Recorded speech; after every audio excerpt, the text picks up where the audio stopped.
Broadcasting Company. DZRH, member kapisanan ng mga broadcaster ng Pilipinas. Oras sa Father Elmer Pinili, alas 4:11. Uy! Nakapag-break ka na ba? Nakapag-relax ka na ba? Saan ka man nagtatrabaho, mapa-opisina man o work from home o mula mismo sa pwesto, sasabayan namin ang break time mo. Sasabayan namin ng mga balita at komentaryo, mga panayam ng mga taong viral ngayon. DZRH Break Time!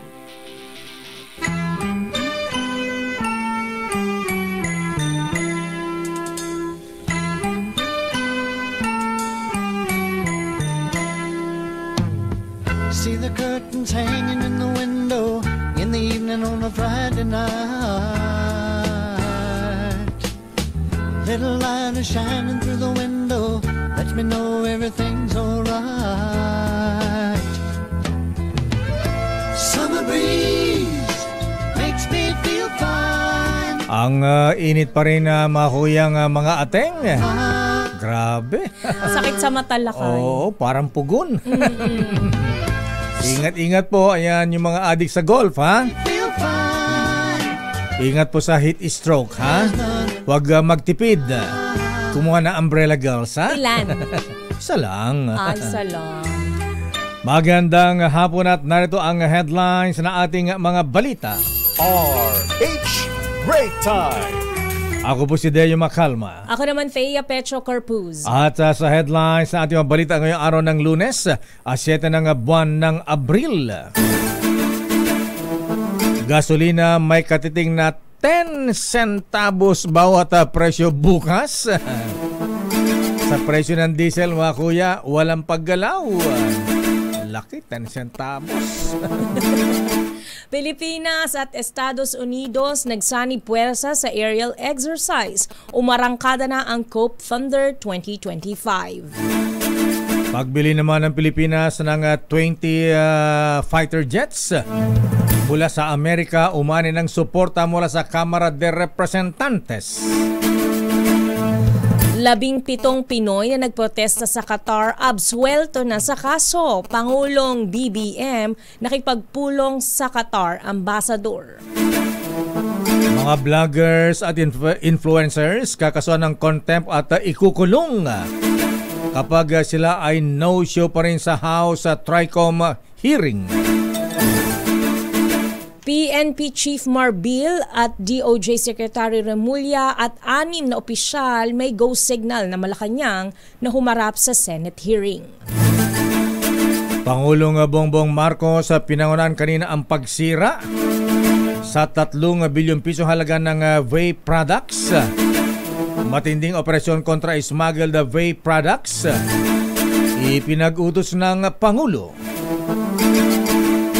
Russian-American vlogger haharapin muna ang mga asunto bago ipa-deport. Ayon yan kay DILG Secretary Remulla. Uy, good news sa mga jeepney drivers. Aba, mga magaganda, magagara at mga kulay na jeepneys, pampasadang jeepneys. Abay, pinabubuhay ni Speaker Martin Romualdez sa Francisco Motors. Ba, ganda yan. Mag-asawa at 2 anak na litsyon ng buhay nang masunog ang bahay sa Las Piñas. Kaya ingat po mga kuya, mga misis. LRT1, LRT2 at MRT3. Tigil operasyon sa buong Holy Week para sa kanilang maintenance. Dapat lang. At ngayon sa detalye na ating mga balita.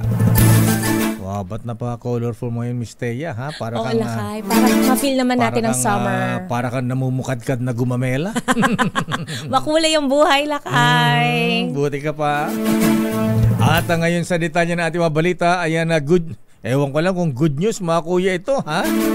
O insulto sa mga motorista at mga drivers. May maliit na rollback sa presyo ng gasolina at kerosene bukas. At ayon sa Department of Energy, May bawas na limpak-limpak na 10 centavos. Wow. Kada litro ng gasolina, habang sa kerosene naman ay babawasan ng 50 centavos sa bawat litro. Malungkot na balita mga kuya, mga jeepney drivers, taxi drivers. Wala pong pagbabago sa presyo ng crudo o diesel. Inaasahan sanang tataas ang presyo ng petroleum products ngayong linggo.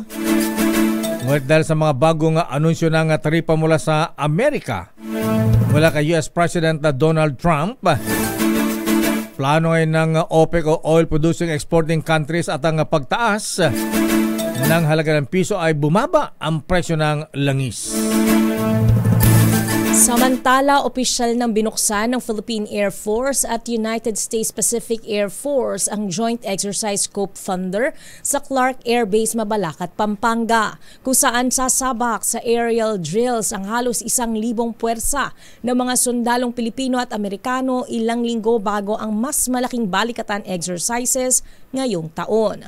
Ayon kay Colonel Bon Castillo, tagapagsalita ng Philippine Air Force, tampok sa pagsasanay ang pagbabalik-lipad ng FA-50s na sinuspinde makaraan ang Bukidnon air crash na ikinamatay ng 2 piloto noong Marso 4. Maliban sa 2 puwersa, sinabi ng Air Force na ito ang unang beses na mag-host ang bansa ng observers mula Malaysia, Thailand, Australia, Japan at Indonesia. Nakatakdang magtagal ang Cope Thunder hanggang Abril 18 sa iba't ibang key locations hanggang Northern Luzon, Basa Air Base at Colonel Ernesto Ravina Air Base sa Tarlac. Samantala, suportado naman ng Kongreso ang pagbili ng pamahalaan ng Armed Forces ng 20 mga brand new F-16 fighter jets mula sa Amerika. Brand new kaya ang mga to? Ayon kay House Assistant Majority Leader Jude Asidre, mahalagang bahagi ito ng modernization ng Armed Forces na magpapalakas sa pambansang depensa. Lalo't nagpapatuloy ang tensyon at pambubuli sa atin sa West Philippine Sea.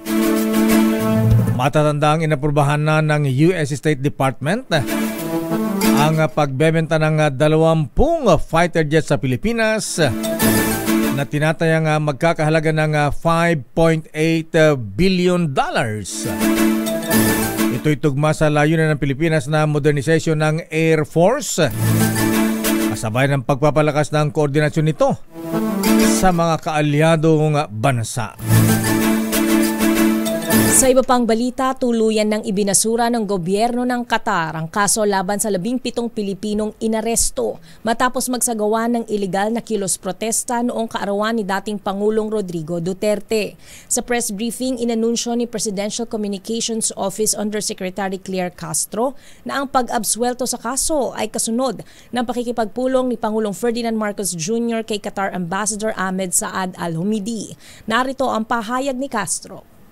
Sinabi ng Qatari Ambassador na pinalaya na ang 17 na inaresto sa Qatar at dinismiss na rin ang mga kaso laban sa kanila. Ayon kay Ambassador Al-Humidi, ito raw ay refleksyon ng maganda at matatag na pagkakaibigan ng dalawang bansa. Matatandaang noong Abril 3 nang kumpirmahin ng Department of Migrant Workers na nabigyan ng provisional release ang 17 Pinoy na sangkot sa naturang demonstrasyon. Magandang balita yan at yan ay magsilbing aral sana sa ating mga kabayang nagsasagawa ng rally sa ibang bansa. Correct.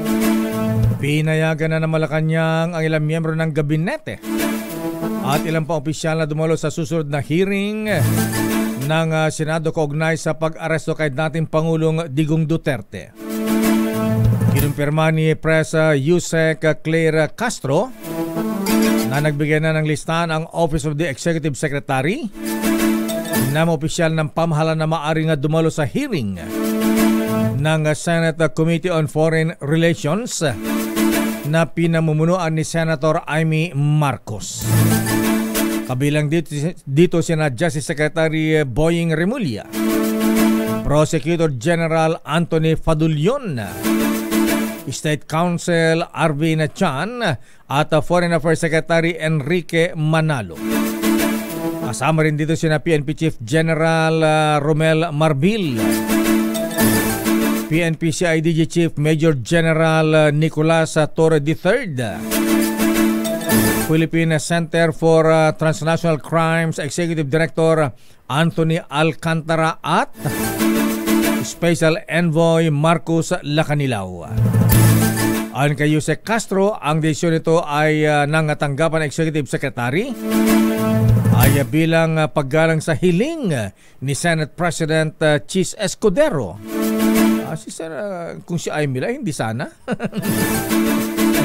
Dahil pala kay Senate President Chis at hindi kay Manang Aimee. Narito si Yusek Claire Castro. Ni Senate President Chis Escudero, binigyan din po natin ng pagrespeto ang kanyang hiling.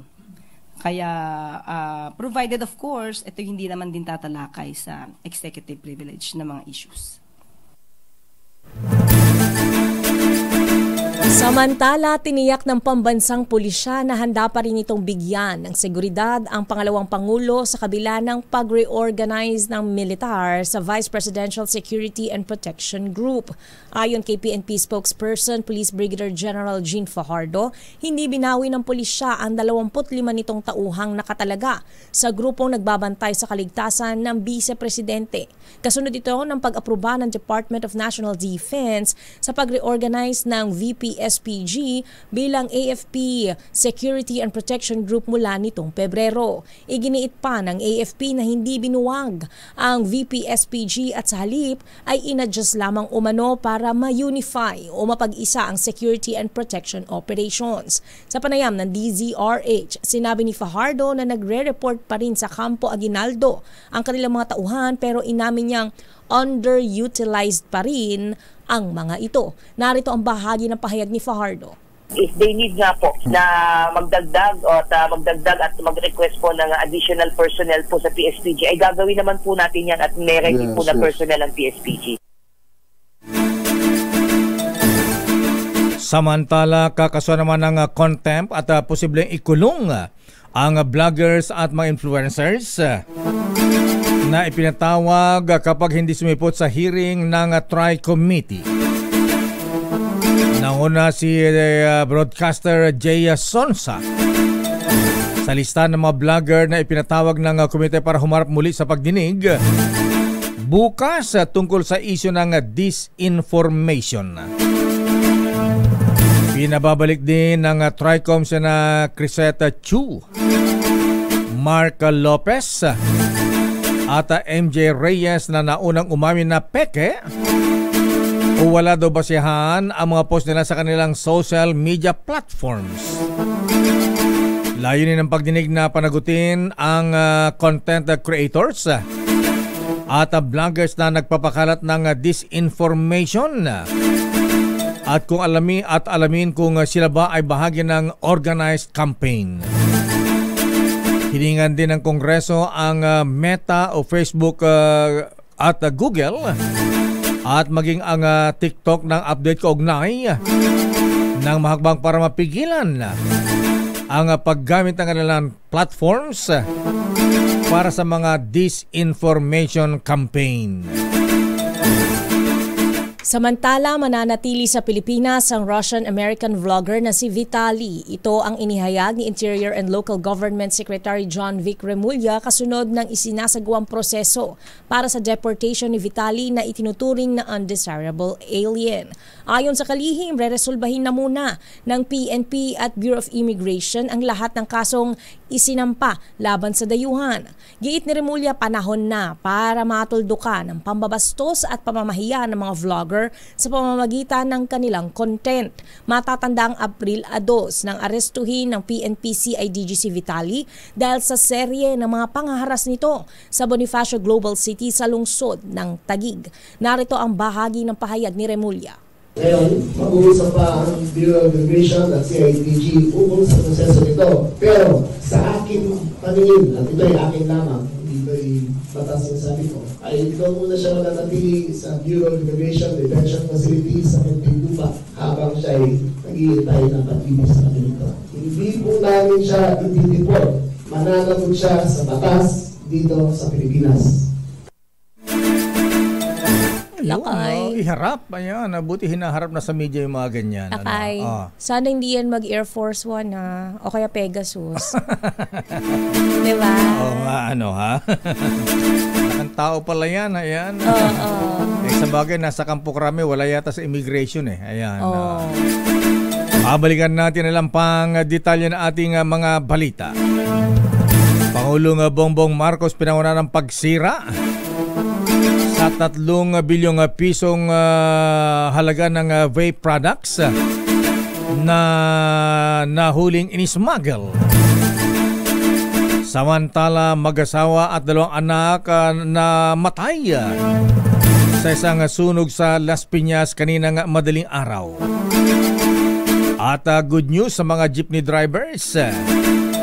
Abay, ang mga mahukula at magandang locally made na jeepneys abay ibabalik at ito ay suportado ng House Speaker Romualdez matapos may pag-usap sa may-ari ng Francisco Motors. Ang detalye na mabalitan yan sa ating pagbabalik sa ating palatuntunang Break Time. RH Break Time. Oras, Mr. Cesar Lee, Mr. Michael is my guy, Dr. Belen Beng Lee, 4:27. Ganap ng alas 4:34. Sa detalye pa rin natin mga balita, standby, Let Narciso mula sa Malacanang. Standby, Manang Milky, standby, Edniel Parosa, standby, Boy Gonzales. Naku, yung nambastos kay Ate B, ha? Ayan na nga. Lagot ka, ha? Jay Ilagan. Ayan. Hindi siya aktor na Jay Ilagan. Patay na yun. Akala ko nga laki kapangalan. Patay na si Jay Ilagan. Samantala, ikinabahala ng Pangulong Ferdinand Marcos Jr. ang smuggled vape products na ipinupusit papasok sa Pilipinas. Matapos madiskubre na may mga halong lason. Ala! Akala ko marihuana lang, may halong lason pa yan. Lalo nga nabahala ang Pangulo nang makita na kabataan ang target market ng mga nakumpiskang mga vape products dahil sa packaging nito. Na iba ay meron pang marihuana. Narito ang Pangulong Marcos. Kabahala dahil kung titignan natin yung packaging talagang para sa bata. Kaya ang target market nila bata. So unang-una, gusto nilang turuan ma-addict ang mga bata sa vape. Tapos delikado pa yung vape dahil may lason ngang nakikita. Dahil dito tiniyak ng Pangulong Marcos na mas pigtingin pa ng pamahalaan ang pagharang sa mga smuggled goods, lalo na kung ito ay nakasira sa ating kalusugan. Kaugnay nito ay pinangunahan ng Pangulo ang condemnation o pagsira ng 3 milyong piraso ng electronic vapes, vape products at accessories sa Bureau of Customs sa may South Harbor. Tinatayang aabot ng 3 bilyong piso halaga ng mga vape products na nasamsam ng BIR at Bureau of Customs ang sinira kaninang umaga. Samantala, nagbabala ang Bureau of Immigration tungkol sa panibagong modus ng human trafficking. Ayon kay Commissioner Joel Anthony Viado, pinagpapanggap ang mga biktima bilang misyonaryo sa isang simbahan. Kasunod ito ng pagkakaaresto sa 3 kababaihang nagtangkang magpanggap bilang misyonaryo para makalipat patungong Thailand. Umamin naman ang mga ito na sila ay mga guro na iligal na nirecruit para makapagtrabaho sa isang paaralan sa naturang bansa. Sa ngayon, hawak na ng mga otoridad ang recruiter ng 3 biktima. Samantala sa ating mga reports, unahin natin ang report mula sa Palasyo ng Malacanang. Ang Malacanang tiniyak ang suporta tulong sa 3 Pilipinong inaresto sa China na inaakusang spies. Narito ang report mula kay Aris number 14. Let Narciso please come in. Miss Let. Lakay, Ms. Thea, pinatututukan ni Pangulong Ferdinand Marcos Jr. ang kaso ng 3 Pilipino na inakusahan ng pang-espiya sa China. Sa press briefing, sinabi ni Palace Press Officer Claire Castro na inatasan ng Pangulo ang kaukulang mga ahensya na bigyan ng legal assistance at iba pang kinakailangang tulong ang mga ito. Tumanggi naman ang palasyo na magkomento kung maaaring gumaganti ang China dahil sa pagkakaaresto sa hinihinalang Chinese spy sa Pilipinas. Katwiran ni Castro, nagpapatuloy pa ang investigasyon tungkol sa bagay na ito. Narito si Jose Castro. There is no yet concrete evidence if it is really a retaliation or a part of retaliation of the other country. We will not say that because there's no final investigation on that matter. Una rito nagpahayag ng pagkabahala ang National Security Council sa pagkakaaresto ng 3 Pinoy na sinabing mga ordinaryong mamamayan lamang. Pinagdudahan rin ni NSC Assistant Director General Jonathan Malaya ang footage na ipinalabas ng Chinese State Television kung tungkol sa pag-amin umano ng 3 dahil misulang scripted anya ang kanilang sinasabi. Ito si Letner Ciso para sa DZRH. Yung video ba silang 3 meron o isa lang sa kanila? Kita ba yung mukha? Hindi ko napanood lang yung video pero yung base na nga lang ito doon sa naging statement na ng National Security Council. Ayan, okay. Maraming salamat, Miss Let. Balik sa inyo na kaya't Miss Thea. Samantala, Kamara i-verify ang mga kahina-hinalang pangalan kung totoong may pagkakakilanlan at kung nakatanggap ng confidential funds ng Office of the Vice President at DepEd. Idatay mo ang balita, RH12, Milky Rigonan. Wanang Milky? Nako, naputol ata ang linya, Lakay. Pero excited pa naman ako kasi... Bakit? Di ba may Sequoia na, naglalabasan na yung parang nag-grocery na lang yung mga pangalan lately. Kala ko, meron ding Fortuner eh. Balikan natin si, ayan, okay na si Manang Milky. Milky, please come in. Nakayateya alamin ng Kamara kung totoong mga tao at kung totoong nakatanggap ng confidential funds sa mga nasa listahan ng Office of the Vice President at Department of Education. Ang House Deputy Majority Leader Paulo Ortega V ng La Union. Magandang makita ang tunay na pagkakakilanlan ng mga pangalan ng alias lang mula sa Mary Grace Piatos hanggang dumami na ang listahan. Sabi ng sagang mga Team Grocery, Team Amoy Asim, at gayon ay pangalan naman ng mga tunog celebrities.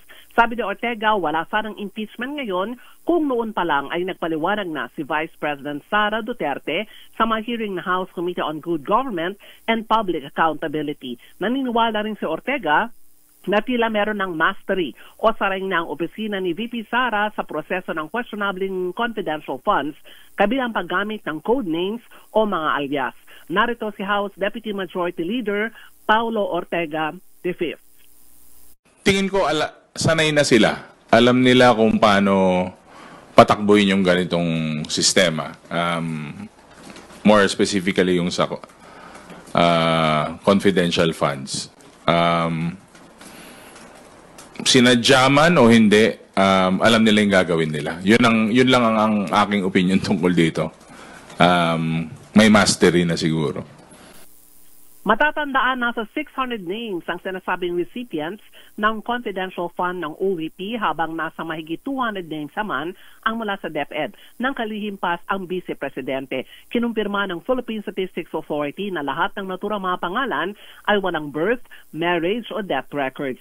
Samantala, welcome back ang mensahe naman ni Ortega ngayon at nakabalik na ng bansa mula sa Netherlands, si VP Sara. Ako si Milky Rigonan para sa DZR. Yes, ayan, welcome back din daw ang modernization ng mga jeepney, sabi ni Speaker matapos mag-meeting sa may-ari ng Francisco Motors. Oo, yung Francisco Motors, Lakay at Tateya yung may-ari, nag-courtesy call sa kanya nung Sabado at merong mga pinakita mga litrato, Lakay, nung sasakyan na modern jeep at ito ay isang magandang development daw, lalo na problema natin ang mass transport dito sa Metro Manila. So, welcome back daw yung mga serbisyo ng Francisco Motors sa ating mga commuter naman, Lakayate. Ayan, tangkilikan natin sariling atin, suportahan ang Filipino products. Gawang lokal. Gawang Pinoy. Yung saraw nga, medyo napabayaan Lakayet. Di ba? Ang ganda ng simbolo nun. Yes. Yun ang binibili ng mga foreigner pag balik ng kanilang bansa, yung miniature na mga saraw. Yan, Diba? souvenir. Ngayon naman, souvenir. Ngayon naman ay yung Francisco Motors bubuhayin uli para makatulong sa ating transportasyon. Maraming salamat, Manang Milky. Ako si Mildred Gunagulat para sa DCRH, una sa Pilipinas, una sa Pilipino. Maraming salamat, Milky Sikoya Rigunan. Mas matas opisyal, posibleng sangkot sa Eastern Police District robbery extortion sa Las Piñas. Allah. Pero kawa din yung bagong hepe ng Eastern Police District, ha? Dahil sa kalokohan ng grupo ng Major, ha? Nadamay siya. Edniel Parosa, please come in. Edniel. Lakay, bagong sabit lang no, Australia kay Police Brigadier General. Oo nga. Lunes. Oo. Anong pangalan niya? General Villamor Tulyao, Lakay. Tulyao, ayan. Lunes lang nalagyan ng Australia. Nadamay pa rito. Lumalabas sa paunang investigasyon na posibleng sangkot sa robbery extortion ng ilang tauhan ng EPD o Eastern Police District ang isang mas mataas pang opisyal. Yan ang sinabi ng PNP Internal Affairs Service o PNP-IAS kasabay ng malalimang pagsiyasat sa 8 District Special Operations personnel na inareklamo ng Chinese national sa lungsod ng Las Piñas. Kaugnay ito ng pagsamsam ng 8 DSOU personnel sa nasa 85 million pesos halaga na cash at alahas mula sa pamilya ng biktima sa isang operasyon noong Abril 2. Ayon kay IAS Inspector General Attorney Dodo Dulay, sinisilip din nila ang command responsibility kahit sinibak na ang direktor ng APD at itong buong unit ng DSOU. Una nang kinasuhan ng robbery at serious illegal detention ang 8 sa 31 polis na nirelieve ng PNP. Samantala, sa iwalay na pahayag, nanawagan naman si PNP Chief Police General Romero Francisco Marbil sa mga commander na pulisin ang sarili nilang mga unit. Naniniwala ang Top Cup na maliit na bahagdan lamang ng PNP ang mga iskalawag pero nadadamay sa kanila ang buong hanay. Pakinggan natin si General Marbil. Let us police our ranks. Let us help each other. Hindi po kasalanan ng isa to, tulong-tulungan po natin. And I remind dun sa mga senior, mga commanders po natin, please, or I warn you, siguraduhin po natin maayos ang ating mga subordinates. Ayusin po natin. There will be no second chance for you. Ang tinig na hepe ng pambansang pulisya. Ito si Edniel Parosa. Edniel, para sa DCRH. Yes, Lakay. Magkano yung nakuha dun sa Chinese na Ay, ano? malaki-laki yan eh. Oo, last week. Mga pera, ginto, gold bar, ha? Oo, Lakay. Bulto-bulto na ka-luggage. Oo. Noong nakausap namin Lakay yung Chinese kasi humarap sa media eh. Pero di lang nagpakuha sa mukha. 85 million pesos worth ng pera at alahas yung kanilang sinasabing nakuha. Pero kanina doon sa pagpresenta ni Interior Secretary John Vic Remulla doon sa nasabing kaso ay hindi masabi nung 8 polis. In fact, di pa talaga kumakamta kung totoo nga bang may tinangay silang alahas at kung tunay man, kung nasaan. Ang nare-recover pa lang is yung 12 million pesos na halaga ng parang tinatawag nilang panuhol ba? Yun ang claim ng mga polis, panuhol sa kanila ng Chinese national. Pero ang claim ng Chinese victims, 85 billion pesos na halaga. Kasama na dyan mga alas dahil ng Rolex sa mga bracelet. Yung gold bars, ilan yung gold bars? Nasaan? Nagmamahal pa naman ang ginto ngayon. Tumataas presyo. Tumataas pa. Pero yung nga lang yung estimate lahat na yun, mga 85 million pesos worth yung sinasabi ng Chinese victims na nawala sa kanila. Bukod pa yan doon sa sinasabi na nag-extort pa kasi para pakawalan, pero dahil wala na silang maibigay, sagad na sagad na raw sila, pinakawalan din kalaunan yung Chinese na dinetain. Okay, maraming salamat Edniel. Balik sa inyo, Lakay at Mistea. Maraming salamat Edniel Parosa. At congratulations sa General Marbil, ha. Yan, although na nakaawa yung chief ng Eastern Police District. Pero maging lesson ito sa ating mga kapulisan, ha, na yung mga opisyal nila bantayan yung kanilang mga tauhan. Ayan, disiplinahin din para hindi sila gumagawa ng mga ganitong katarantaduhan. Vice Mayor ng Mataas na Kahoy, Batangas, pinagpapaliwanag ng COMELEC kaugnay sa mga pahayag laban sa katunggaling si Vilma Santos. Idetali mo ang balita, Boy Gonzales, RH29 Boy. Kaya lakaya dayo inisya ng Syokosor na COMELEC na na Mataas na Kahoy, Batangas, ito dahil sa naging pahayag laban sa kalaban o katunggaling si Vilma Santos.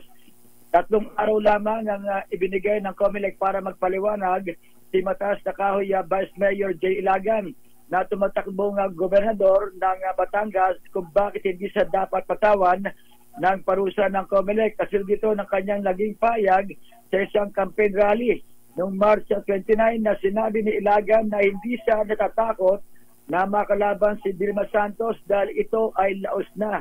Bukod dito, sinabi ng vice-alcalde na marami-rami na rin na mga tagahanga ni Vilma Santos ay nagpahinga na o namamahinga na at ang iba ay may edad na.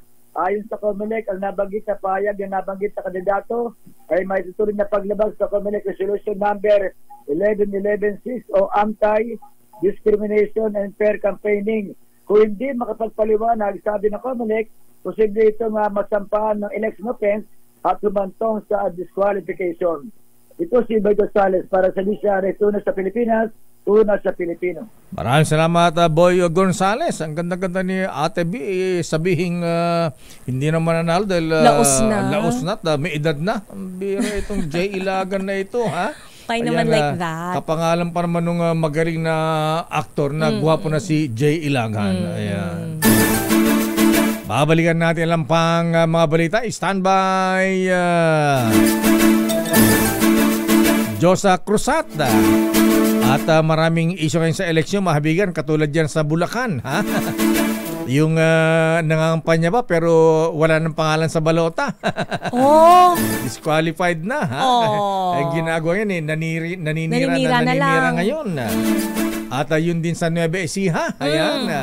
Ang haba-haba ng pila nung Biyernes ba yun? Sabado. Ayuda. Pera ng politiko. Ha? Wow. Namumudmod. Ang first trans. Ayan. Kasama na dyan yung attorney siya sa Pasig. Nako po. Yung pinapila yung mga single parents. Ha? Oo nga. Laka. Ayan. Mag-raise daw at bastos. Hindi ko ni-encourage ang ganyang pilahan, Lakay. Pila kayo dito sa Star City kay Lakay. Pila sa Star City. Kaya yung mga kandidato, ha? Ayan, be careful. Yung mga joke-joke ninyo, ha? Dahan-dahan. Correct. Baka ito ay makasira sa inyo. Naging mitsa pa ng wakas ng karera. Oras, Hermana Rosie Sarangaya, Dr. Isa Suntay, Dr. Alan Racho, ganap ng alas 4:50. Na alas... na oras na? Alas 4:54. Alas 4:54. Nasa ating linya ang Juan Pacman first nominee, si Madam Milka Romero. Baya balita ko, panayata ikot dito sa mga tourist spot. Mama Milka Romero, magandang hapon. Magandang hapon po, Sir Deo, at lahat po nakikinig sa break time. Ayan, balita po namin nag-ikoy sa Panglao, Bohol. Abay, ito ay isang tourist attraction. So, kumusta po ang inyong punta doon? Ano pa inyong natunghayan? At marami bang turista niya at dapat ba i-promote ang Panglao? Opo, actually ang One Pacman po umiikot sa buong Bohol province. Isa na po dito ay ang Panglao, and nakamit po namin na mga locals na kailangan po ng bigyan ng attention ng ating mga reefs, no.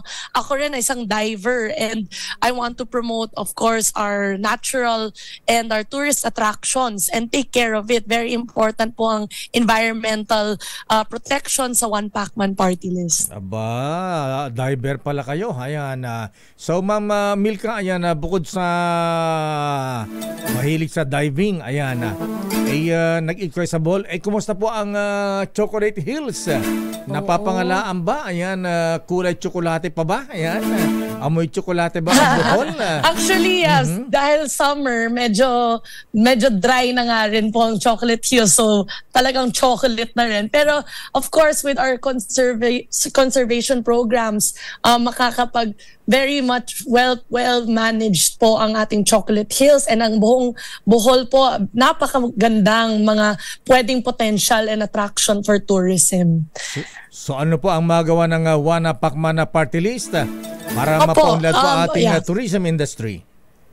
Aside from, of course, yung tourism and taking care of our reefs, as a diver, ako rin po ay isang sports advocate. So, maraming mga sports programs na nagawa na po natin sa Bohol and sa buong Pilipinas.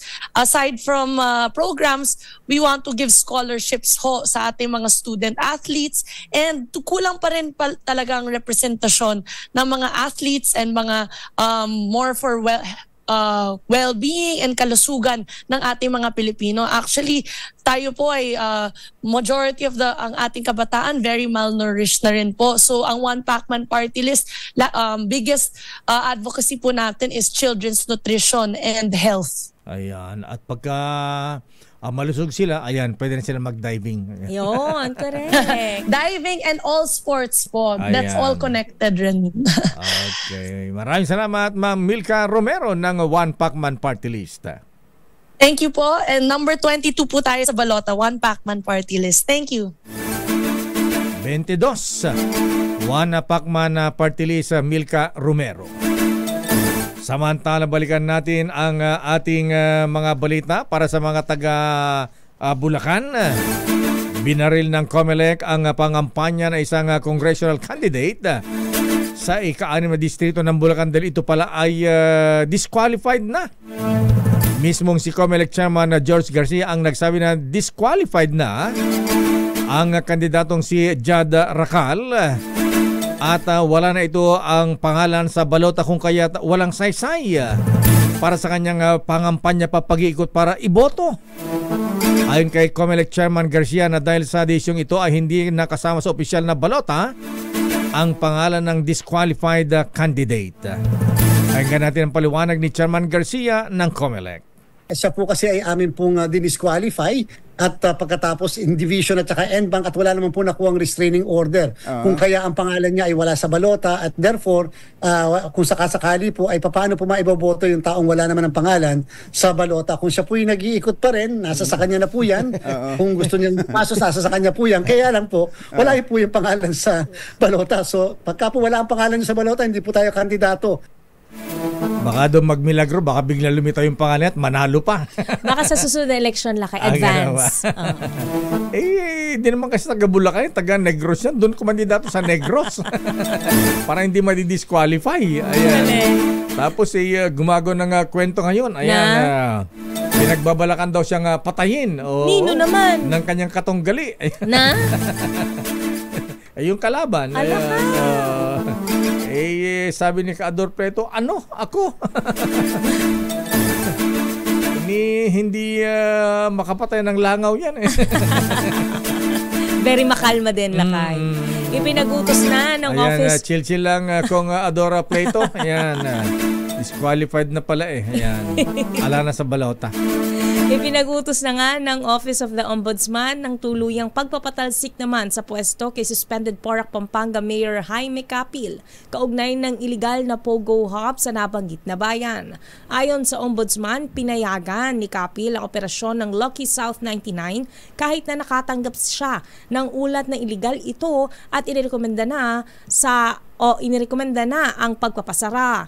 Base sa desisyon, guilty si Capil sa kasong administratibo o ang gross neglect of duty. Maliban sa dismissal sa pwesto bilang alkalde, wala ring mga benepisyo sa kanyang pagreretiro at habang buhay na pagbabawal sa paghawak ng anumang katungkulan sa gobyerno o perpetual disqualification.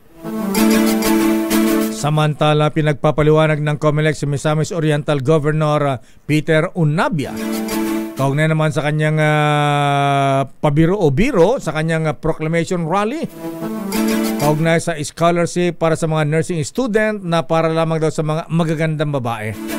Hindi na pwede ang hindi maganda. Ayan. Baka daw lumala ang kalagayan ng pasyente. At may pahayag din siya na nagsasabing anti-Moro. Narito ang pahayag ni Chairman Garcia ng COMELEC.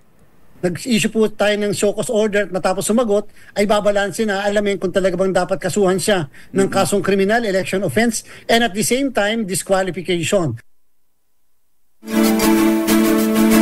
Samantala, nasawi ang isang mag-asawa pati ang dalawa nilang anak matapos masunog ang kanilang bahay sa Barangay Pulang Lupa 1, Las Piñas City kaninang madaling araw. Ayon sa Bureau of Fire Protection, edad 3 at 17 ang mga nasawing anak habang 38 anyos ang tatay at 35 anyos naman ang nanay. Tanging ang 62 taong gulang na lola ang nailigtas matapos itong masagip ng padre de pamilya pero hindi na ito muli pang makalabas mula sa nasusunog na bahay. Samantala, wala naman ng iba pang bahay na nadamay sa sunog na umabot lamang sa unang alarma bago na apula. Samantala, hindi nasisibakin sa tungkulin ng MMDA ang Hepe ng Special Operations sa Group Strike Force na si Gabriel Go. Ito sa kabila ng mga kinasangkutang reklamo tulad ng reklamo ng isang pulis na kanyang ipinaya sa clearing operation sa Quezon City. Sa halip ay pinag-utos ni MMDA Chairman Romando Artes ang pagsasailalim ni Go sa 5 araw na training seminar na may kakibat ng pagtutok sa stress at anger management. Ayan. Hindi may pelikulang ganyan, anger management. Ayan. Wala. Binigyan din ni Don Artes na hindi ito isang parusa kundi paraan para mapausa pa ni Go ang kanyang trabaho para pangunahan ang clearing operations sa mga lansangan dito sa Metro Manila. Pero bago yung balitang showbiz tungkol sa Eraserheads, ayan. Gusto ko yan, ayan, Eraserheads, ayan. Yan ang favorite band ni na Jomai Paroco, ayan. Kasi alin na, erase lang. Sina Vic De Leon Lima, ayan. At happy birthday muna kay Dr. Jojo Caponpon para sa mga nakilala kay Dr. Jojo Caponpon, birthday niya ha. At ganoon din si Kuyang Junel Tubera at Racket Guzman ng Metrobank. At happy birthday din kay paring Boyet Echon, kay Kuyang Raymond Mendoza at Richmond Chua. Itong pinakamayaman naming Brad ha. Ano po? Richmond Chua. Ayan. Ng TM Calam Masonic Class number 136. Pumapakalawa siya sa aking classmate na si Vic Billones. Ayan. Bilyonaryo yan.